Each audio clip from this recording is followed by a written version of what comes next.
सेठ से लक्ष्मी जी रूठ गई। जाते हुए बोली, मैं यहां से जा रही हूं, अब मेरी जगह नुकसान आएगा, तैयार रहना, और अगर तुम जाते जाते मुझसे कुछ मांगना चाहते हो तो बोलो।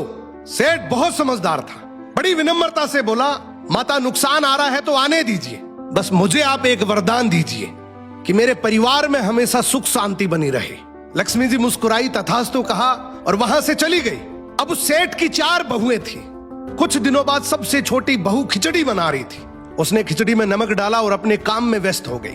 तभी दूसरी बहू आई और उसने खिचड़ी को बिना चखे ही और नमक डाल दिया और वो भी अपने काम में व्यस्त हो गई। ऐसे एक एक करते तीसरी और चौथी बाकी की 2 बहुएं भी आई। उन्होंने भी खिचड़ी को बिना चखे ही उसमें नमक डाल दिया।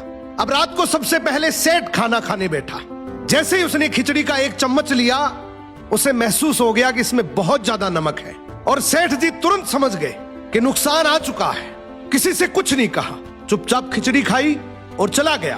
अब सेठ के बाद खाना खाने की बारी आई सबसे बड़े बेटे की। बेटे ने खिचड़ी का एक निवाला लिया। उसने परिवार वालों से पूछा, पिताजी ने खाना खा लिया? उन्होंने कुछ कहा? तो बाकी सबने जवाब दिया, हाँ पिताजी ने तो खाना खा लिया, लेकिन किसी से कुछ नहीं कहा।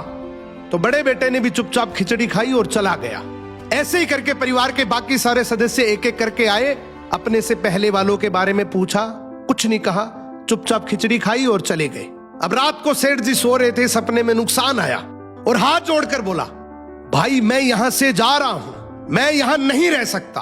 तो सेठ जी ने पूछा, क्यों, क्या हो गया? नुकसान बोला, तुम सबने मिलकर 1 किलो नमक खा लिया, पर मजाल है कोई किसी पर नहीं चिल्लाया, किसी ने गुस्सा नहीं किया, सब शांत रहे। अब जिस परिवार में इतनी सुख शांति हो, आपस में इतना प्यार हो, वहां पर मैं नहीं रह सकता। निष्कर्ष कि जिंदगी है तो उतार चढ़ाव, दुख सुख, फायदा नुकसान सब चलता रहेगा, लेकिन जिस परिवार में आपस में लोगों में प्यार है, सुख शांति है, छोटे में आदर, बड़े में बड़प्पन है, उस परिवार का कोई नुकसान, कोई आपदा कुछ नहीं बिगाड़ सकती।